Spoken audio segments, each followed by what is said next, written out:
మీరు ఇంత జర్నీ చూశారు కాబట్టి మీకు ఆ విజువల్స్ కనిపించాయి, ఈరోజు ఇక్కడ ఉన్నారు. కానీ మధ్యలో స్ట్రెస్ తీసుకున్న రోజులు ఉండింటాయి, డౌట్ పడ్డ రోజులు ఉండింటాయి. ఇట్లాంటివి మీకు ఏం జరిగింది, దాన్ని ఎలా డీల్ చేశారు, మాకేమన్నా అడ్వైస్? ఎందుకంటే వీళ్ళందరికీ కూడా 5 yearsలో ఎక్కడుంటారు, 10 yearsలో ఎంత పెద్దగా అవుతారు, ఏం ప్రాబ్లమ్స్ వస్తాయో మనకు ఎవరికి తెలియదు. మన శ్రమ మనం చేయాలి 100%. బట్ ఇమోషనలీ, మెంటలీ, సైకలాజికలీ ఎలా ఉండాలో I think there is no better than this man and his journey. ఎవరి లైఫ్ కేక్ వాక్ కాదండి. అండ్ ఏది కూడా దేనికి కూడా షార్ట్ కట్స్ లేవండి. చాలా హర్డిల్స్ ఉంటాయి, తర్వాత ఎగుడు దిగుళ్ళు ఉంటాయి, ఎత్తు పల్లాలు ఉంటాయి, జయాపజయాలు ఉంటాయి, ఎగ్జైట్మెంట్లు ఉంటాయి, డిప్రెషన్లు ఉంటాయి. ఇవన్నీ కూడా తట్టుకుని వచ్చిన వాడిని, అవన్నీ నాకు జరిగినాయి. ఒకే ఒక ఎగ్జాంపుల్గా చెప్పాలంటే నా మైండ్ సెట్ ఎలా ఉండిందంటే,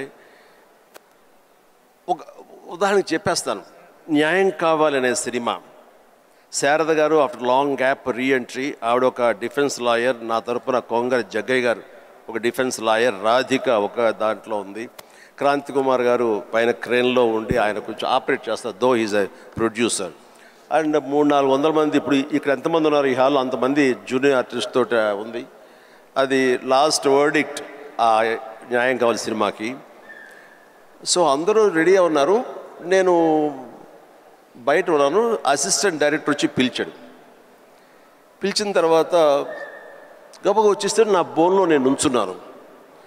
అందరూ ముందు ఆయన, ఏంటంటే మేము కూడా పిలవాలా, వచ్చి పడి ఉండారా మీరు, ఏంటంట అప్పుడే సూపర్ స్టార్ అనుకుంటున్నారు మీరేమన్నా, ఉండండి ఇది పెద్ద పెద్ద యాక్టర్లు లేరా, జగ్గయ్య గారు, శారద గారు అనేసరికి ఒక్కసారి గుండె పిండేసెట్ అయింది విజయ్.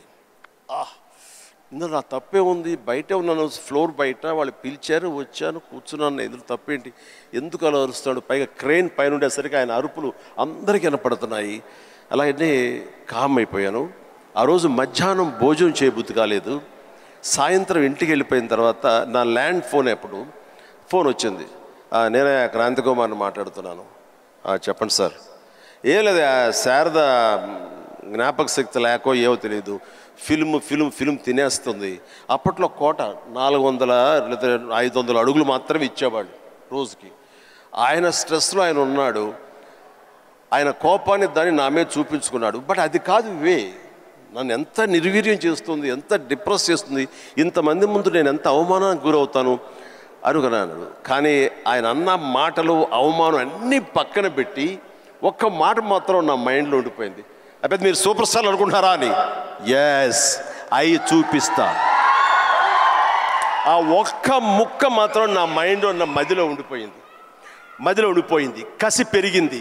ఈ అవమానాన్ని, దాన్ని ఆయన మీద రెవెంజ్ తీర్చుకునే కంటే కూడాను దాన్ని నేను ఎదుగుదలకు నా స్టెప్స్గా నేను వాడుకున్నాను. ఇది వాస్తవం విజయ్. ఇలాంటివి చాలా జరిగినాయి.